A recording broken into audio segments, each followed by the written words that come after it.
A powerful 5.8 magnitude earthquake was detected off North Korea's east coast in the early hours of Thursday morning. Normally, seismic activity north of the border might signal an underground nuclear test, but not this time. U.S. officials said it was a natural quake over 500 kilometers below the Earth's surface and around 175 kilometers out in the East Sea.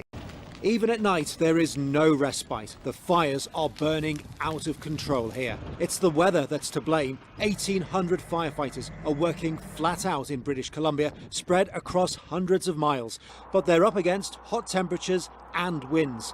The flames have the advantage here. Towns like Boston Flats have literally gone up in smoke. There is not much for residents to return to. Homes lost at this Indian reservation too. Some pets died. Optimism is their only defense now. There is hope. I know everything looks black right now, but you know, it's going to turn green, and so we'll make it a better place. Others have been evacuated or they are under evacuation alert, like the town of Williams Lake. The fires keep getting dangerously close to this place. 10,000 people have to be ready to run any second, with residents of other nearby areas living each day as it comes. I'm hoping to be home by this weekend. That's what I've been told, but we hear other reports it could be 2-3 weeks. Everybody's just grasping at straws trying to get home. There are hundreds of fires burning in British Columbia. Authorities say more than a dozen are out of control. Meanwhile, the evacuation centres continue to fill up. More than 14,000 people out of their homes. People are stressed, they are worried, they are angry. The Red Cross being criticised by some who have no place else to go. And they may be here for a while yet. Strong winds and lightning are expected in the coming days. More evacuations very likely. This state of emergency not set to end anytime soon. A neighborhood littered with volcanic rocks. It wasn't always like this. The nearby Nyiragongo volcano erupted in 2002, spewing lava into Goma, killing more than 100 people and destroying a third of the city. This was a forest area where residents would come to farm. Deogracias Spohuru's home and farm were destroyed, but he says what was a tragedy then is a blessing now. Trees turned to stone. Our whole neighborhood is destroyed, but now our wealth is underground. We use the rocks in construction and for sale as well. Builders are making large profits. People who've been displaced by conflict in remote areas are increasingly moving here to start a new life. At the edge of the mountain, a mining area with volcanic ash called Pozzolana, one of DRC's vast natural resources. This is an important ingredient in cement making, and it's readily available in Goma. The pozzolana here doesn't need to be crushed once it's at the factory, making it very economical. Workers in eastern DRC's first cement plant say because pozzolana is so easily obtainable, the cement produced is more affordable than imports. We need to have local solutions to local problems. People think Congolese can't do anything, but we can do lots of things. Here in Goma, we produce quality cement. We've just been around for 3 years and making great inroads. But as the city continues to expand, far above it, Nyiragongo continues to rumble. Geologists say Goma is the most volcanic threatened city in the world and fear it will erupt again, although there is no immediate danger. Well, cash may be king, but credit card giant Visa is offering some small businesses an incentive to get rid of it altogether. The company announced the Visa Cashless Challenge. 50 U.S.-based food service owners like restaurants and food trucks will receive an award of up to $10,000 each. The money will help upgrade their payment technology and grow their business. The winning merchants must commit to being completely cashless. CBS News financial contributor Melody Hobson is here. Great to see you. It's been a while, my friend. Old friends. I know. I feel like for years we've been talking about this trend to going cashless. Visa's finally doing it. Tell us more about this program. So it's a very small program to start. It's 50 merchants. Now, keep in mind they have something like 30 million merchants that use Visa around the world. So it's a small step, $500,000. But the idea is cash is their biggest competitor. Cash is still the #1 way that we pay in this country, and it's growing around the world. So it's not MasterCard that they're worried about or Apple Pay. It's cash.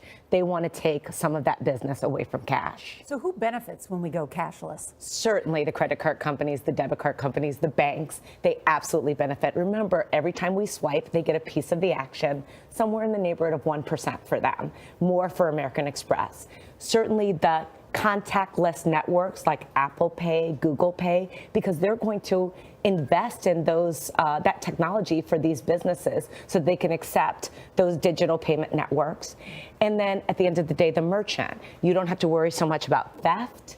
You're not worried about how you close out the cash register at the end of the day, taking the money to the bank at the end of the day. So all of those things go away. It saves a lot of time for the merchant. If the Trump administration gets its way, U.S. citizens boarding international flights will have to submit to a face scan, a plan privacy advocates call a step towards a surveillance state. The Department of Homeland Security says it's the only way to successfully expand a program that tracks non-immigrant foreigners. They have been required by law since 2004 to submit to biometric identity scans, but to date have only had their fingerprints and photos collected prior to entry. Now, DHS says it's finally ready to implement face scans on departure, aimed mainly at better tracking visa overstays, but also at tightening security. It says it won't keep the face scans of U.S. citizens, but privacy advocates are skeptical and say Homeland Security is overstepping its authority. According to a cable obtained by Reuters, the U.S. State Department will require all nations to provide extensive data to help it vet visa applications and determine whether a traveler poses a terrorist threat. Countries that fail to comply with the new protocols or take steps to do so within 50 days could face travel sanctions. The cable is a summary of a worldwide review of vetting procedures that was required under Trump's revised U.S. travel ban. The cable sets out requirements for countries to provide data on individuals connected to terrorism, as well as criminal record information. And the United States officially reaching its limit of refugees allowed into the country. The Department of State says that now the 50,000 cap is enforced. Only refugees with family members in the United States will be allowed to enter. The exception stems from President Trump's partially reinstated travel ban that restricts travelers from 6 Middle Eastern countries.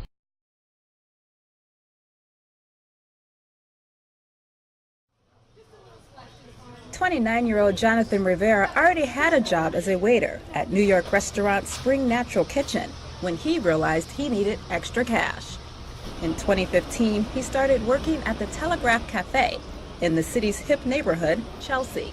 The reason I have 2 jobs is because I really do need to make ends meet. I have bills to pay. I have expenses. I have my pet. So it's it's important. It's something that I'm used to, and it's something that I see it's very common. Like, I have many friends that have this same thing. They have 2 jobs. So it's a normal thing for me. According to recent research from Bankrate, Riviera is one of more than 44 million Americans with a side hustle. Most of them are younger millennials. They work extra at least monthly, making about $500 from a second job. Sarah Berger, the cashier at Bankrate, says they spend that money on living expenses, not as disposable income. They're the generation known for drowning in student debt. So I think that for a lot of younger millennials, a second job is likely necessary to pay down that debt faster. And it looks like they'll have plenty of options in today's economy. In her recent testimony on Capitol Hill, Federal Reserve Chair Janet Yellen said, job creation is strong. Overworked and under-rested Chinese business people have a new place to catch a convenient snooze. Tiny, rentable nap capsules first cropped up in Beijing this spring, and the service has already spread to Shanghai and Chengdu. It's the latest product in China's red-hot sharing economy. Users can arrange everything through their smartphones, just tap and nap. The company behind the concept is called Xiang Shui Space, and operations manager Han Yue tells Reuters, quote, "It's really meeting a rigid demand as many professionals have a difficult time finding a private place to nap. Each session includes disposable bedding, earplugs, and a UV lamp. During napping rush hour, 11 a.m. to 2 p.m., a solid 30-minute power nap will set you back 10 yuan, or about $1.50 in U.S. dollars. Apparently, people are willing to pay for the peace and quiet because Xiang Shui Space already has plans to expand to 3 more cities this summer. Fierce fighting in Mosul, Iraq, despite Iraq's announcement of victory earlier this week. Here's video released, though, by Iraqi security forces showing the Islamic State savages, those fighters surrounding in Mosul's old city. Lucas Tomlinson is live for us at the Pentagon. So they are surrendering there, but yet the fight goes on. Well, that's right, Harris. A top U.S. commander says there's up to 200 ISIS fighters remaining in Mosul as U.S. airstrikes continue there. Now, the chairman of the House Armed Services Committee says the decision to put U.S. forces closer to the fight has led to success. Rather than stay back at a headquarters and just tell them what to do, we're going up through the lines, showing them more what to do. Now, that increases the danger to our people, but we have seen how much more effective the Iraqis and other allies are in fighting ISIS in this way. The U.S. military has warned the Iraqi government about the possible re-emergence of an upgraded version of Islamic State following the terror group's defeat in Mosul. RT's Caleb Morpin has the details. Making sure that ISIL doesn't set up shop again might be just as hard as getting rid of it in the first place. And while everyone is celebrating the liberation of Mosul, a top U.S. commander in Iraq says to beware of ISIS 2.0. If we're to keep ISIS 2.0 from emerging, the Iraqi government is going to have to do something pretty significantly different. So what exactly should the Iraqi government do differently? Any advice? I think the primary condition that caused the rise of ISIS was the fact that a significant portion of the Iraqi population, in this case the Sunnis, felt disaffected. The Iraqis have to make sure, after ISIS is defeated, that all Iraqis view the government in Baghdad as their government. So sectarian violence is the main destabilizing factor. Now, didn't everything start to go wrong a few years back after a certain little military intervention? You know, Iraq invasion 1.0? The consequence was that as we were trying to rehabilitate the country, those elements were trying to wreck our efforts by sectarian violence, and that is what we did not foresee. So after reducing a formerly stable country to over a decade and a half of chaos, the USA now warns Baghdad that it better start building bridges and enforcing reconciliation. The USA, for its part, intends to stay. The Iraqi government has expressed an interest in having the U.S. forces and coalition forces remain after the defeat of ISIS. Our government is equally interested in that, as are several coalition governments have expressed an interest in joining in that effort. So will all of this help with sectarian violence? The violence in Iraq and Syria has only made the long-standing feud between the Sunni and the Shia worse. On top of that, you have the Kurds and their upcoming independence referendum. A lot of this sounds like shutting the barn door after the horse has already bolted. It's almost like a case of national amnesia. We forgot what happened in 2003 when President Bush said, mission accomplished, we've done everything we need to do, great victory. The reality is that just created the problems that we're still fighting today. So the idea that we're going to do the same thing, which is to defeat the so-called enemy there and then remain indefinitely and somehow the result will be different, I think is an absolute fantasy. So it won't necessarily turn Iraq into Switzerland if we leave, but it's inevitable that somehow the Iraqis will have to solve their own problems in one way or the other. So stay or go? It looks like either way, the United States will have to make the best of a bad choice. The Trump administration is reportedly planning to recertify Iran's compliance with the historic deal to curb its nuclear program. Conservative opinion magazine The Weekly Standard was the first to report the news Thursday, citing 4 unnamed sources. A senior U.S. official later told Reuters that President Donald Trump is, quote, very likely to approve the recertification, but that official also said the president has reservations and could decide not to. The administration has until Monday to decide whether it will recertify Iran's adherence to the agreement, which lifts financial sanctions against the country as long as it proves it won't develop or acquire nuclear weapons. During his presidential campaign, Trump made his feelings on the agreement very clear. Never, ever, ever in my life have I seen any transaction so incompetently negotiated as our deal with Iran. My number one priority is to dismantle the disastrous deal with Iran. The worst deal I think I've ever seen negotiated that you started is the Iran deal. This is one of the worst deals ever made by any country in history. But since taking office, Trump has yet to make good on his promise to pull the plug on the deal. The administration certified Iran's compliance for the first time in April. Global inequality is severely reflected by the access to safe water, as about 3 out of 10 people worldwide, or more than 2 billion people, currently don't have the access to safe water at home. This is according to a new report jointly released by the World Health Organization and UNICEF this week, which presents the first global assessment of the world's drinking water and sanitation problems. The paper also suggested that some 4.5 billion people worldwide still do not have safely managed sanitation, and around half of them don't even have basic sanitation services. A well-known fruit with a fresh new color may help keep children alive in Africa. This is what scientists have dubbed a golden banana. It's a normal banana that's been genetically modified to contain more provitamin A. Scientists led by James Dale, a professor at Queensland University of Technology, spent over a decade creating the fruit. Dale said an estimated 700,000 children worldwide die of provitamin A deficiency every year, and thousands more go blind.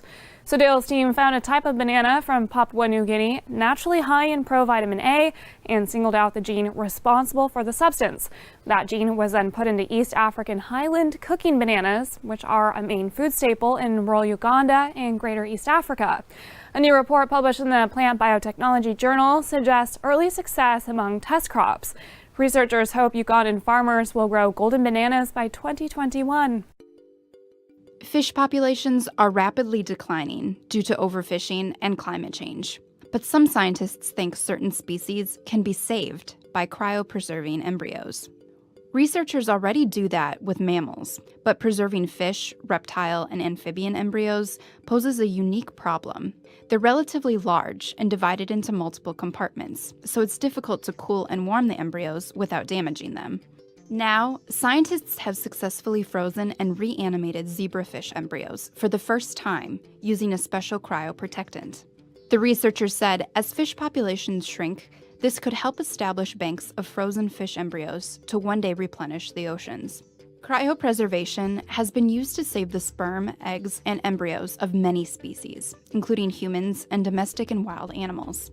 Some scientists argue establishing biodiversity banks might help preserve the world's genetic diversity and save threatened or endangered species. One group, for example, is looking to cryopreserve domestic livestock to combat a decline in their biodiversity.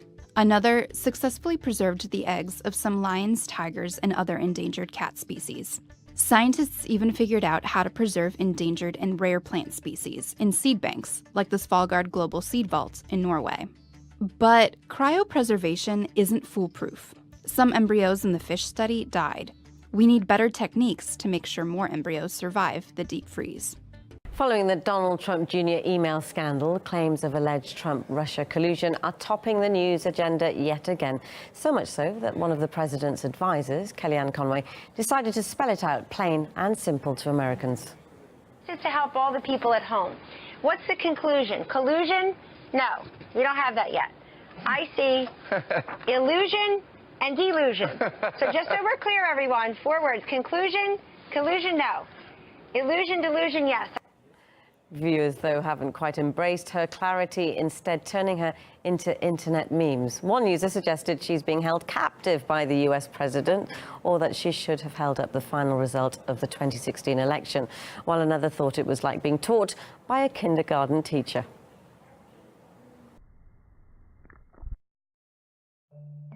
President Donald Trump arrived in France on Thursday, kicking off his 2-day trip to the country. French President Emmanuel Macron invited the president and First Lady Melania Trump to celebrate Bastille Day, which is Friday. Bastille Day commemorates the 1789 capture of the Bastille, which housed King Louis XVI's prisoners. It's viewed as a key moment in the French Revolution. And since 2017 marks 100 years since the U.S. entered World War I, France has made the U.S. its national guest of honor. Members of the U.S. Army and U.S. Air Force will participate participate in the parade, which takes place in Paris on Friday morning. But before they celebrate, Macron and Trump will get down to business. They are scheduled to have a bilateral meeting and hold a joint press conference Thursday. Trump hasn't held any public events since returning from the G20 summit on Saturday. He's bound to face questions about his son's previously undisclosed meeting with a Russian lawyer. While Friday is a day of celebration, it will also be marked with grief. It's the first anniversary of the truck attack on a Bastille Day celebration in Nice that claimed the lives of 86 victims. France and Germany say they're to build a joint fighter jet as part of a drive to cement their countries' cooperation and strengthen the European Union. The announcement came as Emmanuel Macron and Angela Merkel met in Paris for the latest Franco-German cabinet meeting. The German Chancellor also said she was open to the idea of a single finance minister for the Eurozone. Both leaders vowed to deepen European integration on defence, counter-terrorism and immigration. The aim of this fighter jet for a new generation is first to launch a common research and development programme to be able to plan it together, and then for our two armies to be able to use it together. I confirm to you it is a profound revolution, but we're not afraid of revolutions. C'est une révolution profonde. Mais nous n'avons pas peur des révolutions. The German Chancellor was questioned about Macron's ideas for greater integration in the Eurozone that have brought suspicion in Berlin, particularly his proposal for a single finance minister, parliament and budget. Personally, I was always in favour. It was about how to create a European finance minister. In general, I'm not against a Euro budget. In 2012, I proposed a small Eurozone budget, but I failed big time back then. I'm very glad the idea is now back on the table. Both leaders are keen to revive the traditional Franco-German engine within the EU, but it'll be hard to act on key areas until after the German elections in September. China is opening its first overseas military base in one of the world's most strategic locations. The base will be in Djibouti, Africa, which sits on the Horn of Africa and overlooks a main shipping lane for oil from the Middle East. The small African nation already houses military bases operated by the US, Japan, France, and others. The base is seen as a next step in China's investment in Africa, as well as its push to expand and modernize its military. Chinese ships headed for the new base on Tuesday. So far, there's no word on when the base will become operational. The Philippine President Rodrigo Duterte has called on troops to finish the battle against the ISIL-linked militants in the south of the country. Duterte said intensified fighting was going on against terrorists who have gained funding from drug sales, and he promised to rebuild the city of Marawi when the area is cleared out. Duterte earlier said he needed 15 more days to defeat the militants. More than 500 people have been killed, including nearly 400 militants, 90 soldiers and 40 civilians. And on Wednesday, a government airstrike mistakenly killed 2 soldiers, the second such deadly accident since the campaign started in May. The Philippines will soon have its first ever Muslim television channel. State-run Salam TV was test broadcast on July 7. The channel is targeted to launch later this month. Communications Secretary Martin Andanar said the new channel aims to showcase the culture, arts, lifestyle, and ideology of Filipino Muslims. Andanar called the initiative, quote, historic, saying this is the first time Filipino Muslims are given an exclusive television station. People's Television reports Bahrain will feed Salam TV News and feature stories from the Arab state. PTV News and Information Bureau Director Virginia Arcilia Agtay said Salam TV News will also be included in the newscast of PTV4. Philippine President Rodrigo Duterte ordered the establishment of a Muslim-focused television station during his 2016 State of the Nation address. CNN has reported that an Indonesian government decree that allows the country's president to disband religious and civil society organizations without a right of appeal has been condemned by human rights organizations. Announced Wednesday, the newly revised law is the latest shot in the ongoing war between Indonesian President Joko Widodo's administration and the hardline Islamic groups which have plagued his presidency in recent years. Human Rights Watch researcher Andreas Harsono told CNN, "There is a logic in it for Widodo, for this government, but this is like using a cannon to shoot sparrows. It is like burning a barn just to catch some mice. It is just overkill."